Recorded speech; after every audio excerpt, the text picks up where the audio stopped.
Amid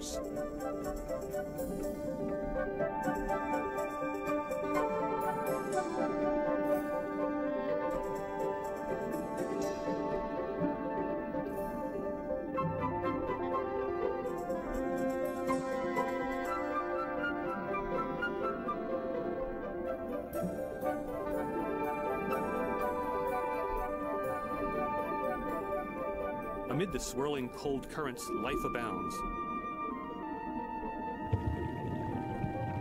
Everywhere I point the camera, there is something looking back at me. Any shadowy corner can hold a surprise.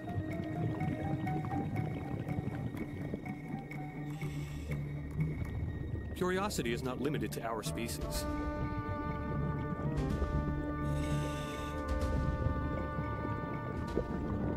Sensing nothing either familiar or edible, the octopus puts up his guard. Which, for the most intelligent of all mollusks, means transforming its smooth body into a facade of menace.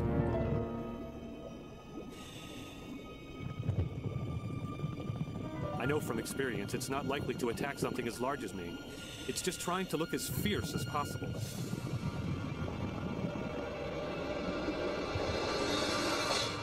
When I don't appear terrified, it's time to leave.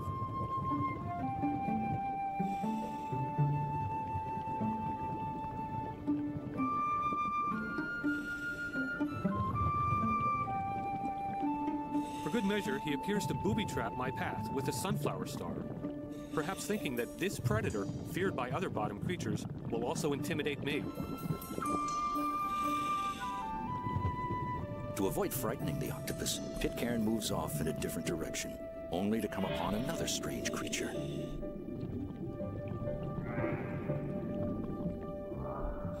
It looks like a snake with the head of an old man.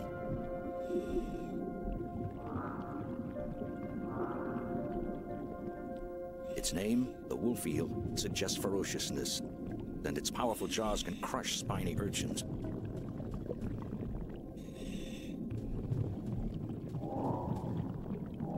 But like the octopus, it's not inclined to attack a human.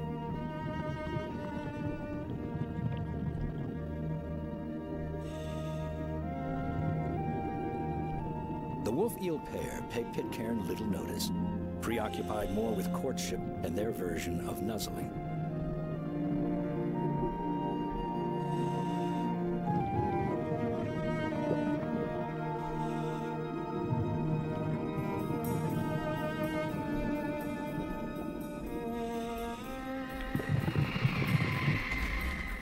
The dive is interrupted suddenly by a reminder that Pitcairn is in the home waters of killer whales, which are often heard before they're seen. Through the murk of the sea, they've detected my presence, and at first seem curious. But one look and they're satisfied. They return to the middle of the strait and go on about their business. Maybe they just prefer their own company. They're almost always seen in groups and rarely linger near a diver like me, which makes it difficult to observe their daily lives. Maybe this group is moving from one good fishing area to the next. They're so skillful in hunting fish that they seem to have ample time simply to relax and to do very little at all.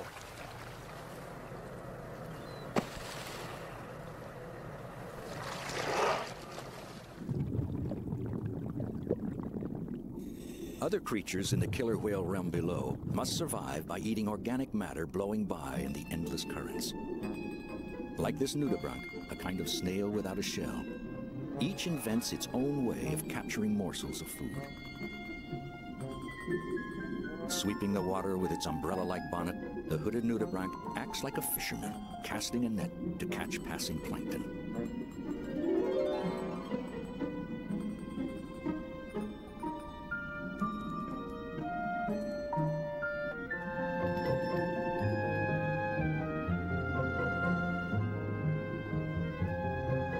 The sea pen simply stands in the current, allowing bits of food to lodge in its plume-like body.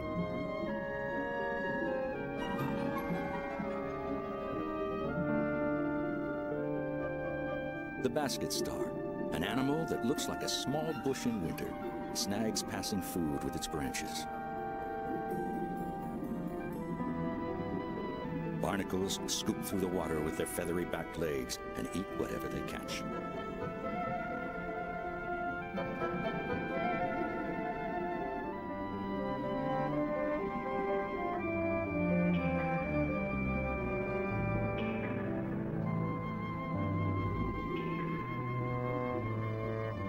Sometimes the underwater breezes deliver a windfall.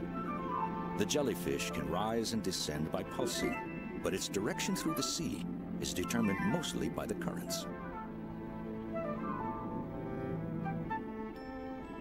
Pretty as a flower, the tentacles of the anemone are not only sticky, but armed with powerful stinging cells. It's a sitting predator, awaiting whatever the currents might send in its direction. The jellyfish may have traveled hundreds of miles to get here, but once in the grasp of an anemone, its journey is over.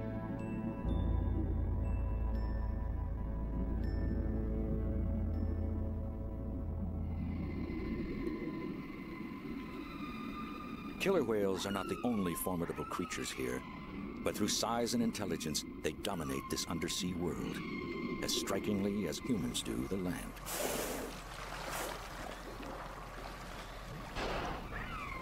To better understand them, Pitcairn seeks out someone who knows them intimately.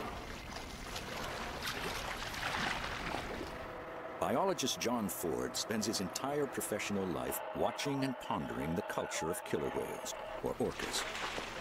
He has done so since the early 70s, like an anthropologist studying an ocean tribe. Few know them as well, or have made so many discoveries about their way of life. We left with whales last night around 5:30, way down at the east end of Craycroft Island. They very likely carried on, I guess. Day after day, he observes, records, photographs, accumulating over decades a catalog that identifies not only individual whales, but entire family trees.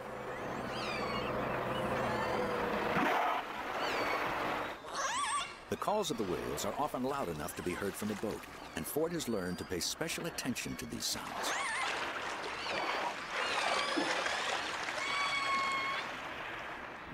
Studying underwater recordings, Ford was among the first to recognize that killer whales communicate in dialects, distinctive to each family group or pod.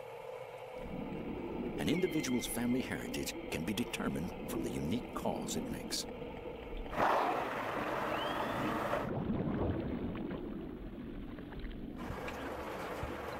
To catalog the identity of every individual whale he encounters, Ford records distinguishing characteristics and assigns both names and numbers. A37 and 46, they're two brothers, just swimming together, just relaxing with a belly full of chum salmon and enjoying themselves and enjoying this boat. I don't know how close they want to get. For all the years of observation, researchers like Ford are still baffled by a great deal of killer whale behavior. The whale that was flipper slapping and tail slapping and following us along there is A64, schooner, just a juvenile. I'm not really sure what whales are doing when they make those kind of behaviors, because it depends on the context, and it's always kind of a curious thing to me when all the rest of the whales in the area are just going about their business, and one individual like that one seems agitated or worked up about something and displays these kind of things over and over again for sometimes hours at a time. Because monitoring from a boat is limited by weather, Ford has installed a permanent sound monitoring system. Linked to a transmitter, it broadcasts continuously to his office. The world's first all-killer whale radio station. This is the live signal from the Robson Bight area coming down to the Vancouver Aquarium here by a high-quality digital line. So we're listening as if we were in our little boat with a hydrophone at Robson Bight, but instead we're down here 200 miles to the south, listening live. This is actually a catalog of the calls that the whales make, so we can match up the patterns this way.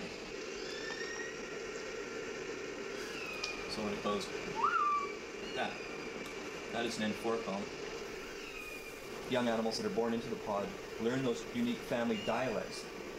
Their vocal dialects represent kind of a family acoustic badge that identify the pod and help to keep the integrity and the identity of the pod together.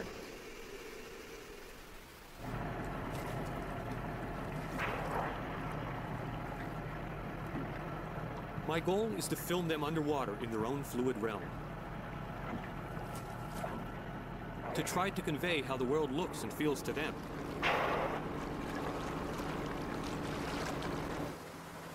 While they don't seem to like swimming close to divers, they often like to be near boats.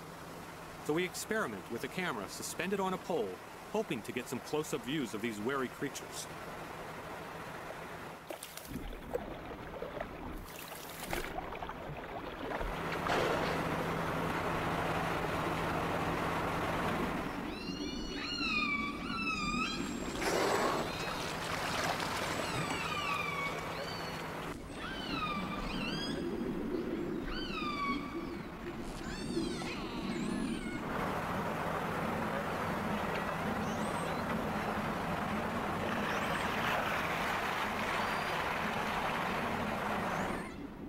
We get a few tantalizing glimpses through the murk, but not everything we hoped for.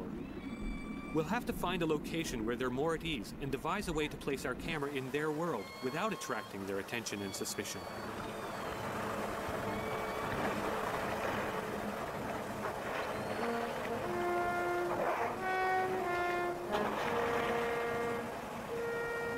As the camera team deliberates over how best to film killer whales, an immense change is underway in the kingdom the whales rule beneath the surface. Spring arrives in this world of shadows and ghostly white anemones, marked by the appearance of strange matter adrift in the currents. It's the stuff of life, and it's everywhere. A female sea cucumber prepares to launch a bundle of eggs. Nearby, a male has begun to eject sperm.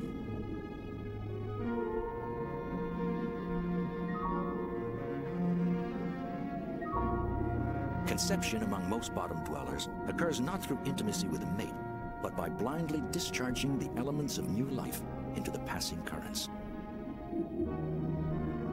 The drifting eggs or sperm of each individual will mix with other reproductive cells in a moment of fertilization. The ocean itself is the womb.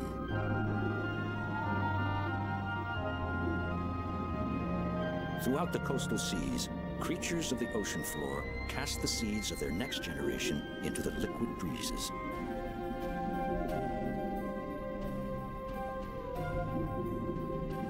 Turning the ocean into a soup of reproductive matter.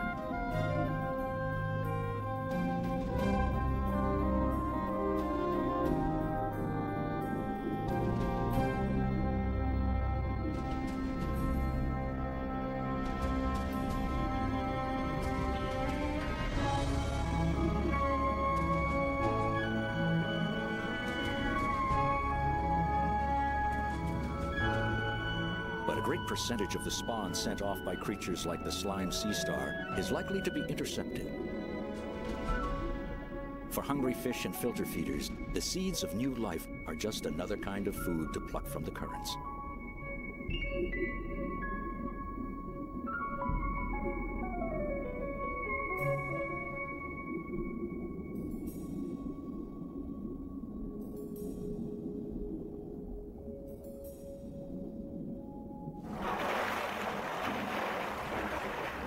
Though killer whales are mostly just observers, their world explodes each March with a rush of predators. Dolphins, harbor seals, seabirds, and sea lions, all attracted to a massive spawning event that overshadows those of the bottom dwellers. Tens of millions of herrings stream from the open Pacific toward the British Columbia shoreline to spawn. To get there, they must make it through a gauntlet of carnivores.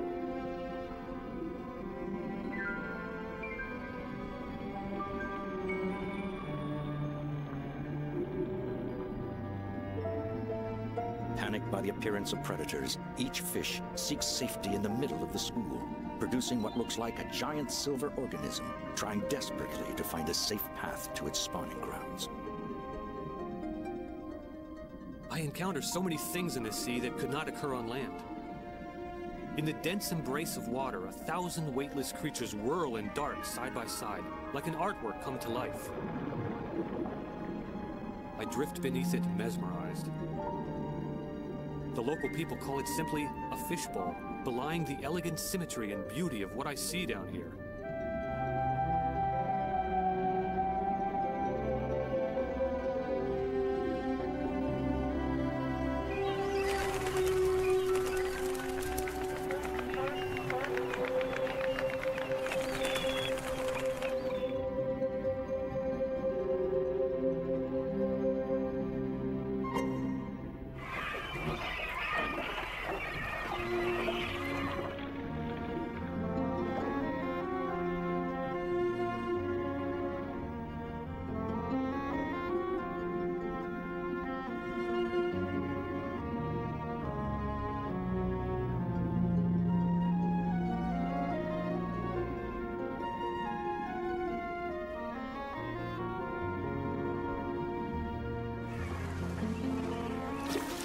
Relentless attacks by birds, sea mammals, and larger fish continue, but the herring are unable to turn seaward and flee. Programmed by their genes to spawn, they have no alternative but to push onward to the shallows. The assault from above escalates. In these shallow waters, there's no place to hide. Gulls wait at the surface. Murres and cormorants dive deep enough to strike from the sides and below.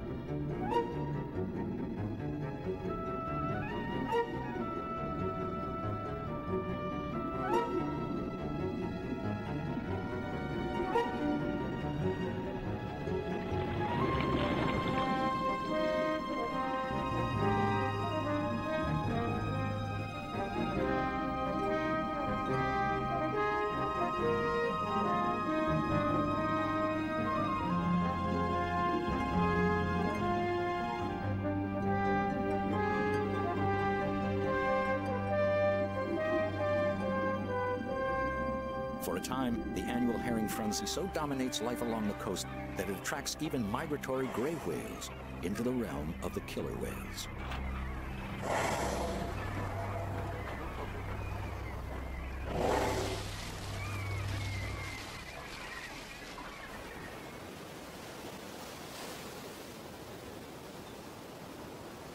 Among the patches of sea foam fringing the shore, another kind of white phenomenon appears, signaling that throngs of male herrings have begun to disperse their sperm into the sea. In places, the shallows turn milk white.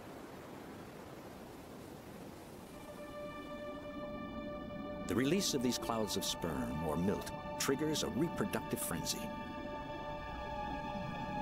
The females try to press their eggs into the milk deposited by the males on the bottom.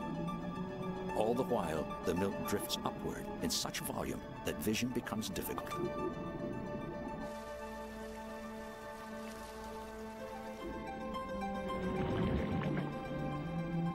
A single female can produce 25,000 eggs.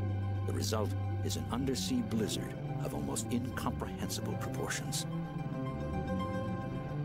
Sticky white herring eggs encrust virtually every surface of the shallows, from eelgrass and rocks to crab shells. Nearly all of the eggs will be lost to predators and the whims of the sea.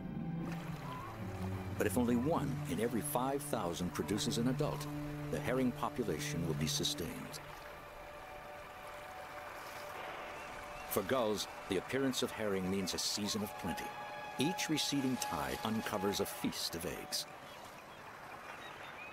There is such a profusion of nourishment that the gray whales come all the way into the shallows to partake.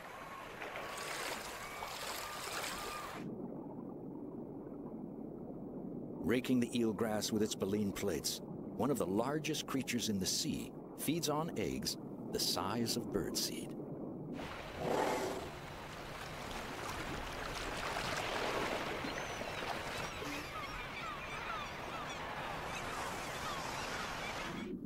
Though most of the herring return to deeper waters, some die of wounds or stress. The sunflower star takes care of those left behind.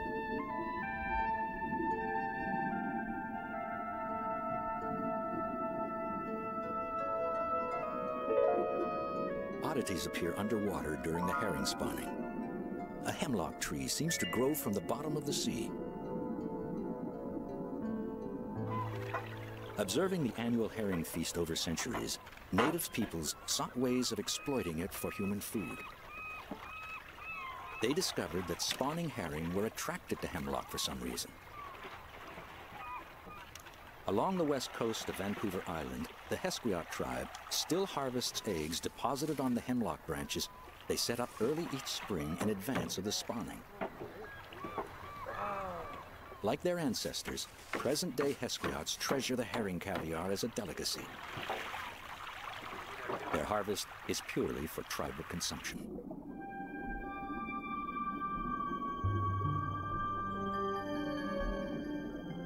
But a taste for herring eggs is not limited to native people here. In another cove, spawning herring pass among kelp fronds strung artificially on lines. The Ahusat and Toquot peoples of Vancouver Island have modified their traditional herring harvests to take advantage of the great demand for herring eggs elsewhere. In Japan, herring roe is a delicacy that commands high prices. The tribes, and some non-native fishermen as well, catch schools of herring using fishing nets, then transfer them into netted enclosures, where they spawn on the kelp fronds.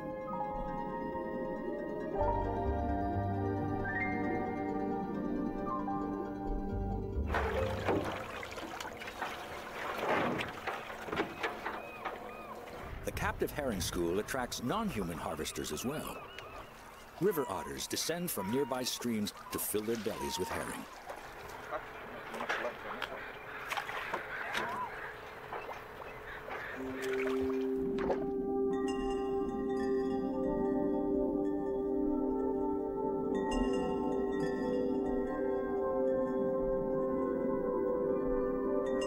Working under commercial licenses, each year the two native tribes can each collect as much as 40 tons of eggs on kelp.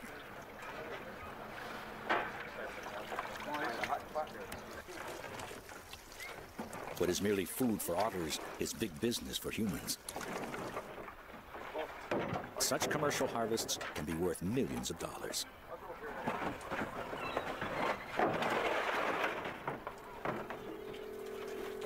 Egg-laden kelp fronds are salted, packed, and shipped by air to Japan today. Though the industry arose in the 1970s, such trading actually began a century ago, when Japanese entrepreneurs obtained herring eggs from tribes farther north along the coast and sailed with them all the way across the Pacific. Yet the commercialism is mixed with an ancient respect for the cycles of nature. When the harvest ends, the nets walling the enclosure are opened, permitting the herring to escape, in the hope they will return and spawn again next spring. Though killer whales nibble at the spawning schools, herring make up less than 5% of their diet. They are awaiting a spawning event still to come that will bring their favorite prey into these waters.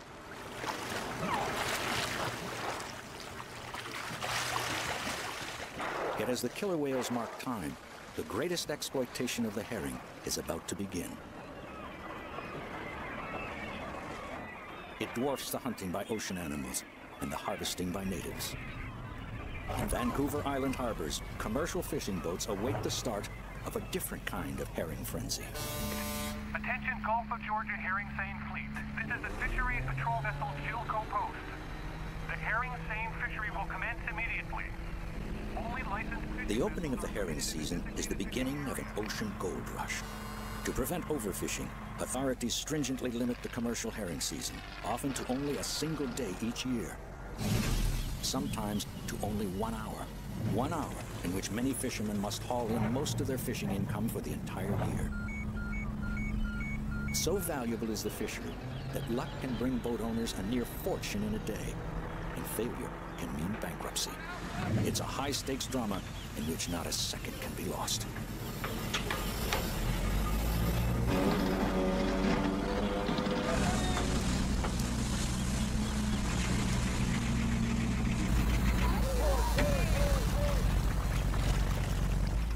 After racing to find a school using sonar, they must quickly encircle it with a seine net.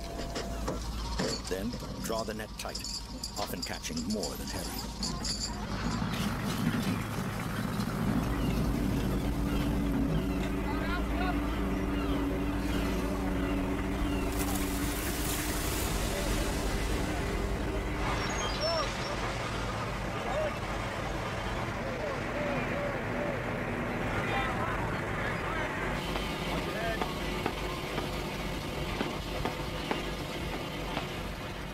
Making money on herring requires spending it. A seiner and its complement of equipment can cost $1.5 million.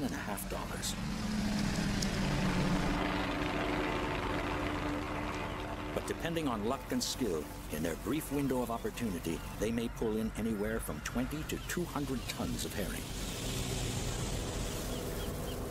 The only market is Japan, and prices fluctuate with the Japanese economy.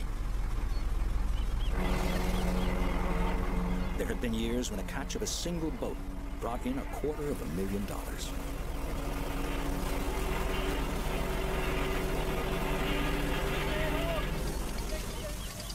An unintended catch of large mammals can mean damaged nets and panicked animals.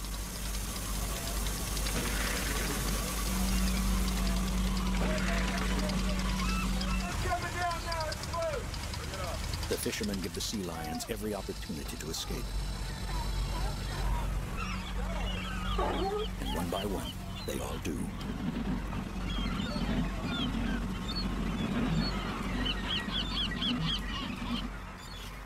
Herring return to the same waters each year to spawn. If too many are caught, those waters will be barren in future years. Already, some areas no longer support a fishery, and there are debates over whether the herring population is being jeopardized by too much fishing.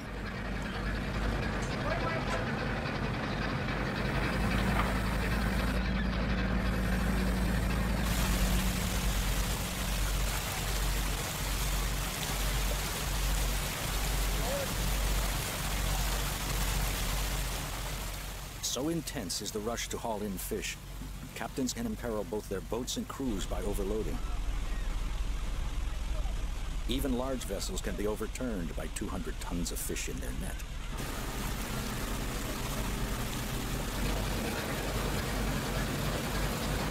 The catch of herring for their eggs is one of the main drivers of British Columbia's fishing economy. But unlike the harvests by marine animals and native tribes, no herring survive to return to the sea. The eggs will be taken from dead females for sale to Japan. The tons of remaining herring carcasses will be sold not as human food, but for the most part as fertilizer.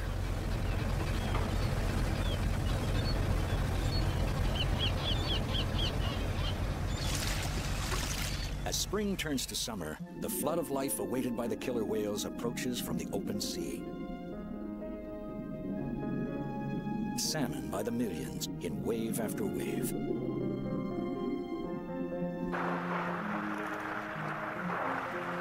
The killer whales residing along this coast prefer salmon above all other foods.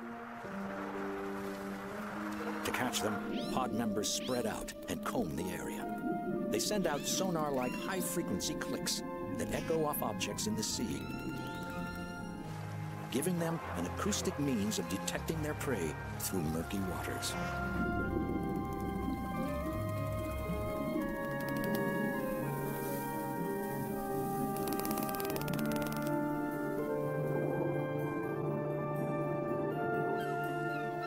Through summer and into fall, those salmon that survive seek out their natal streams and begin a difficult journey against currents and rapids.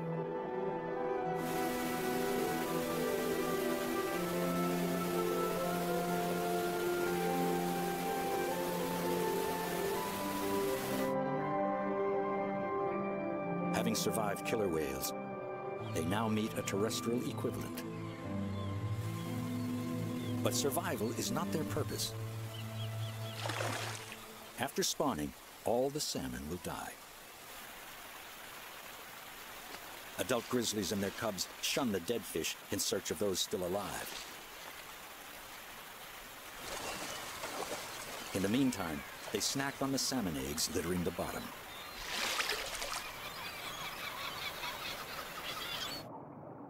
When more salmon arrive, the bears feast relentlessly. Grizzlies face a deadline as fall approaches. To survive the long sleep of winter, they must pack on as much fat as possible.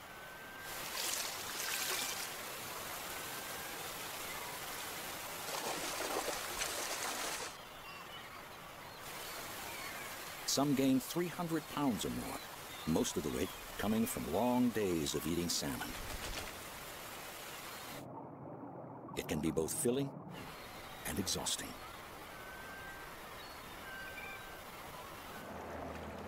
For John Ford, salmon season provides an opportunity to learn more about killer whale feeding techniques and preferences. An experienced eye sees a capture in a quick lunge. Time has shown that the killer whales hunt all 6 of the salmon species found here. It looked to me like a chum, about the right size. And it was quite a prolonged chase there, huh?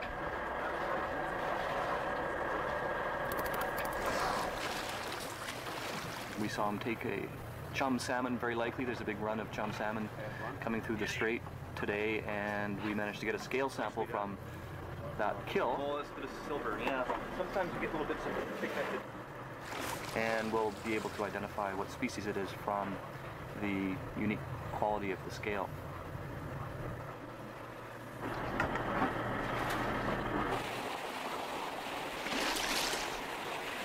As if from nowhere, a pack of white-sided dolphins appears, interrupting the killer whale hunt. The dolphins rocket about, bothering the whales, like a gang of rowdy youngsters. It's an odd mingling of 2 marine mammals, but Ford sees it often. Those dolphins like to pester the whales.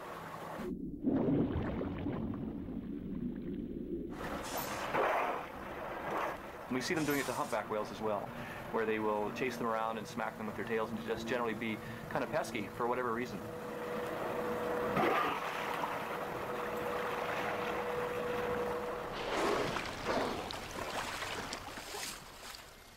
Suddenly and inexplicably, the dolphin pack disappears. Other sea mammals in the vicinity seem to be on alert, as if some kind of menace approaches.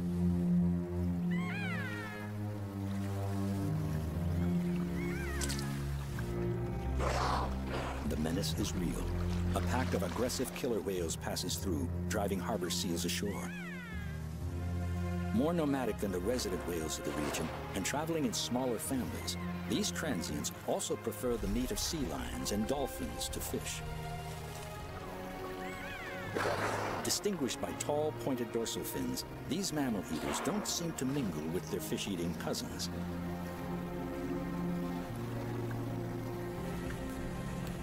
Evidence of the often violent ways of transients can be graphic. Biologist Kathy Heisey examines the body of a dead dolphin found at sea by a boater. Like the pack that interrupted the hunt, it's a white-sided dolphin.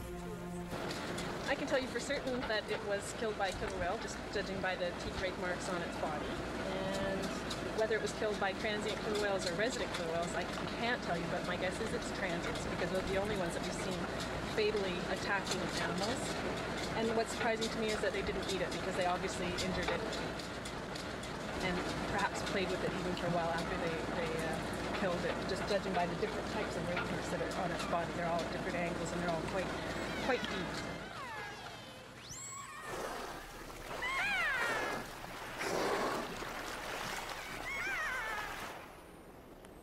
Until the early 1970s, the realm of killer whales in British Columbia lay mostly beyond the interests of humanity. But the curiosity of scientists and filmmakers has since fueled a popular fascination with these intelligent creatures. People come from around the world, hoping to catch a glimpse of wild orcas. Identification catalogs enable them to learn the name and family history of the creatures they watch. Some learn for the first time that the swimmers before them are traveling families whose social relationships are among the most complex of any mammals on Earth. A family like this is led by a mother, and all of her young will remain with her as long as she lives.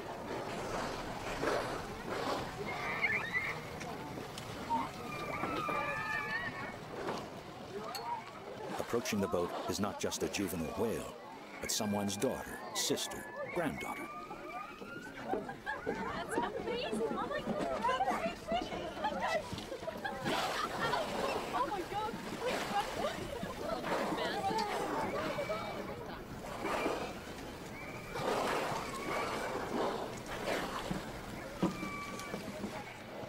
But no matter how close observers get, they see only that tiny fraction of a killer whale's existence that takes place in our world of air.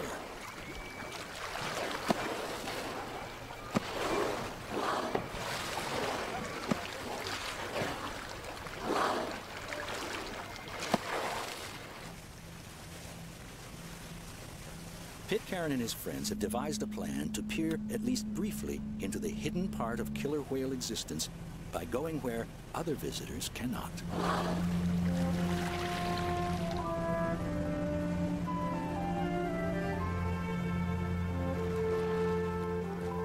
In these undisturbed waters, we come upon a family bound somewhere through the morning mist and cold. For a moment, they don't seem like mighty predators. Just a family on a lonely journey.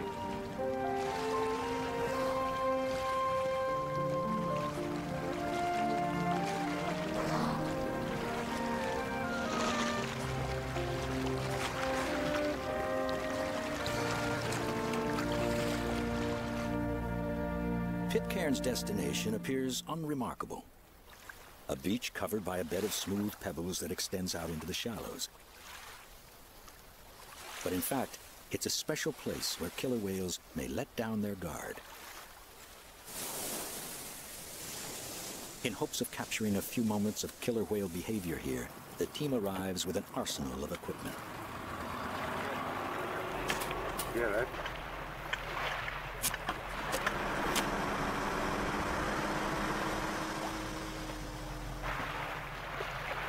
Pitcairn and his team have secured special permission to film in this ecological reserve, a whale sanctuary off limits to whale watchers. To avoid disturbing the whales, no diver will enter the water, only a remotely controlled camera. The underwater cameraman must learn to practice his craft sitting on dry land before a miniature steering wheel. Mr. Orca. The team will set up camp, then wait to see if any whales show up. As they prepare, killer whale sounds arise just offshore, an auspicious sign. They toss a hydrofoam into the water. Pitcairn's worry is that the effort will turn out to be a waste of time. This is his second attempt. The previous year, the team waited 3 weeks and no whales ever showed up.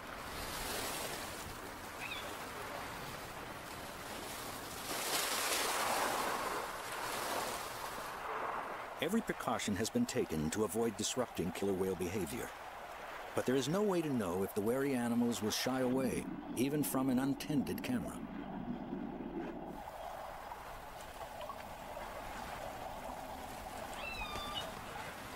The wait begins.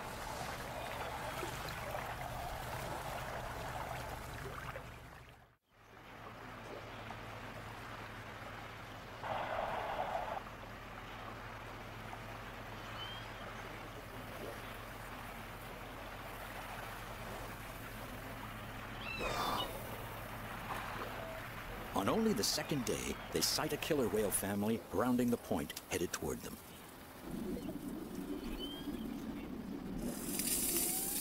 The underwater microphones pick up the raspy sound of a whale scraping against the bottom. The area is called a rubbing beach because killer whales frequently seek it out to rub their bodies against the bed of pebbles. No one is sure why. Their markings show them to be a family well known to scientists in the area. A 52-year-old matriarch named Strike, her 3 children, and a grandson. The tallest fin belongs to her 28-year-old son, Okisolo, the most enthusiastic among them when it comes to rubbing.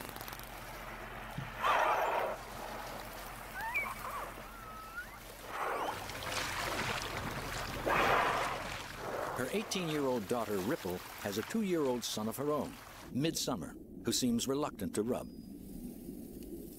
but follows his mother when she makes a pass across the bottom.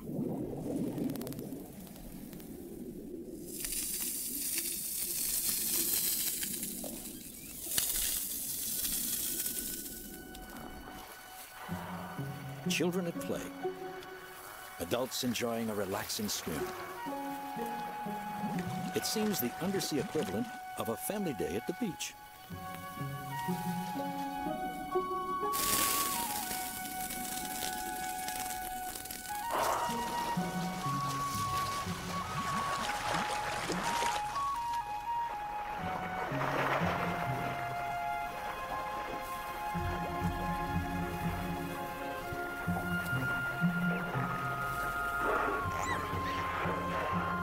Though Stripe also rubs a Of pleasure and the whereabouts of these pebble beaches. It's their secret.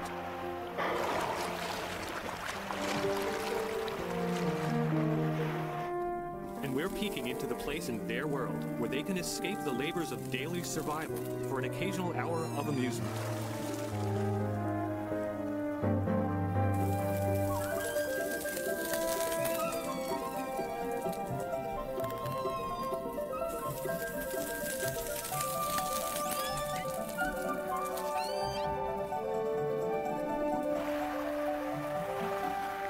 As the others watch from offshore, Okisola returns for one last rub. Families that hunt and play and travel together. Take a look into the hidden lives of creatures that rule like lords over one of the richest ocean wilds on Earth.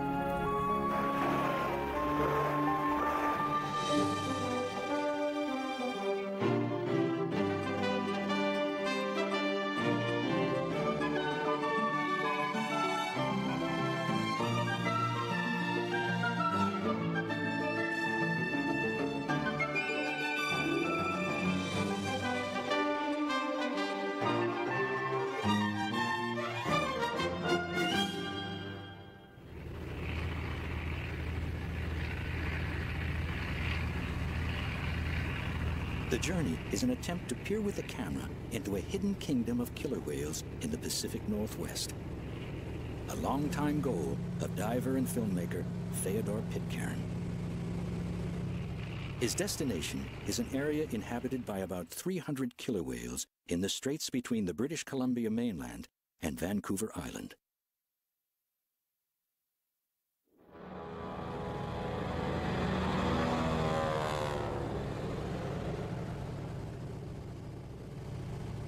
Traveling to film the unseen events of ocean life is a kind of continuing pilgrimage for Pitcairn.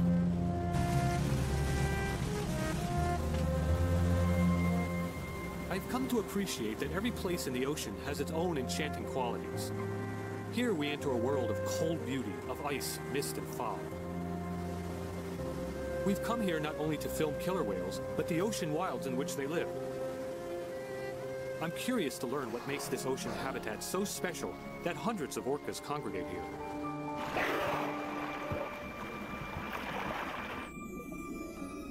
To humans, the ocean here is unbearably cold. I must protect myself from its sting by wearing a dry suit that seals out the frigid water. Sometimes I can see only a few feet away through the murk of plankton and other particles. Powerful currents often buffet me about.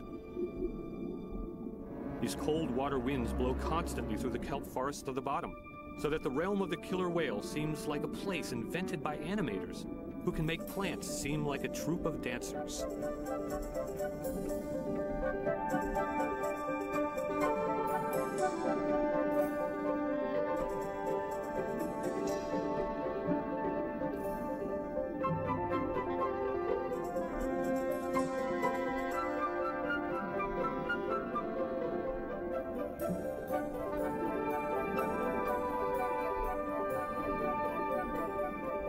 Amid the swirling cold currents, life abounds.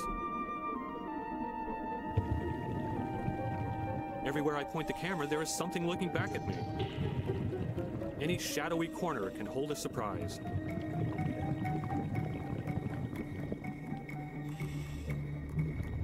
Curiosity is not limited to our species.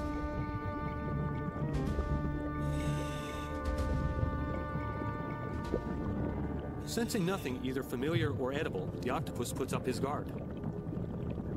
Which, for the most intelligent of all mollusks, means transforming its smooth body into a facade of menace.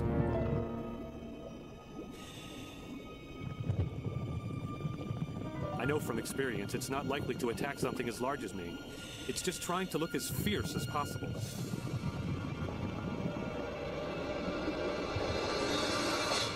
When I don't appear terrified, it's time to leave.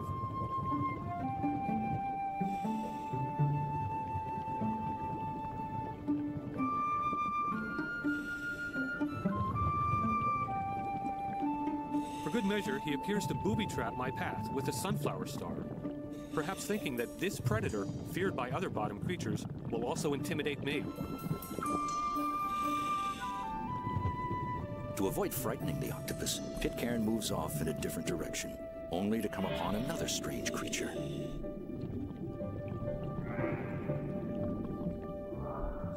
It looks like a snake with the head of an old man.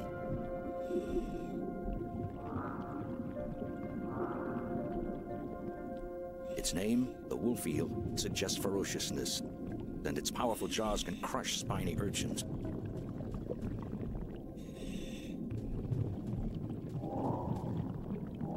But like the octopus, it's not inclined to attack a human.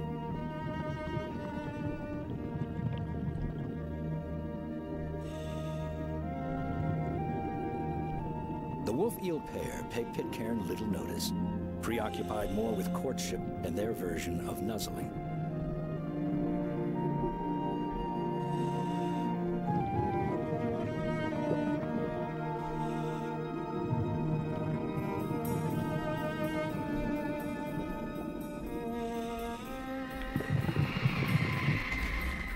The dive is interrupted suddenly by a reminder that Pitcairn is in the home waters of killer whales,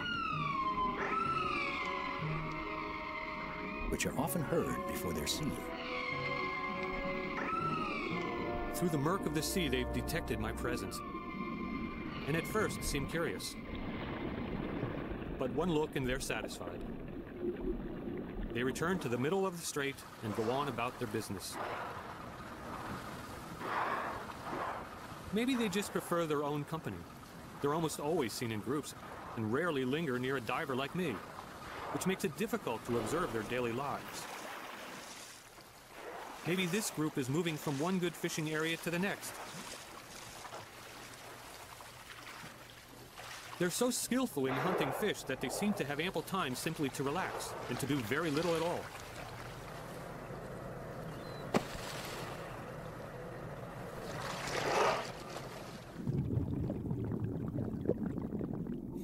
Other creatures in the killer whale realm below must survive by eating organic matter blowing by in the endless currents. Like this nudibranch, a kind of snail without a shell, each invents its own way of capturing morsels of food. Sweeping the water with its umbrella-like bonnet, the hooded nudibranch acts like a fisherman, casting a net to catch passing plankton.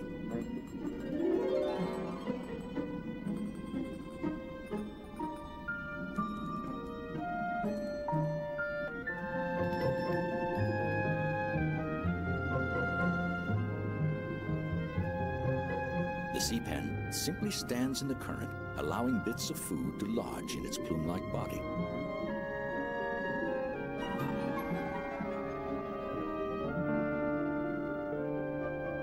The basket star, an animal that looks like a small bush in winter, snags passing food with its branches. Barnacles scoop through the water with their feathery back legs and eat whatever they catch.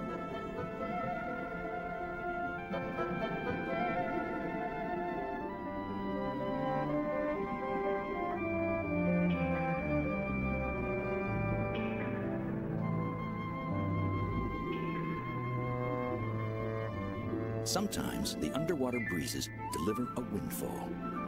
The jellyfish can rise and descend by pulsing, but its direction through the sea is determined mostly by the currents.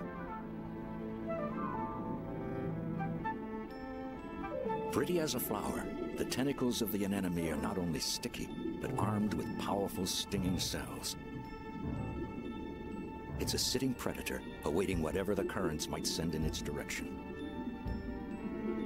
The jellyfish may have traveled hundreds of miles to get here, but once in the grasp of an enemy, its journey is over.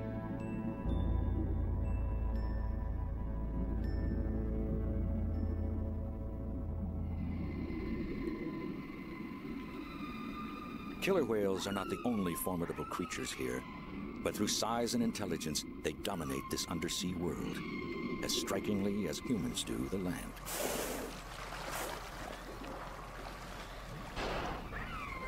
To better understand them, Pitcairn seeks out someone who knows them intimately.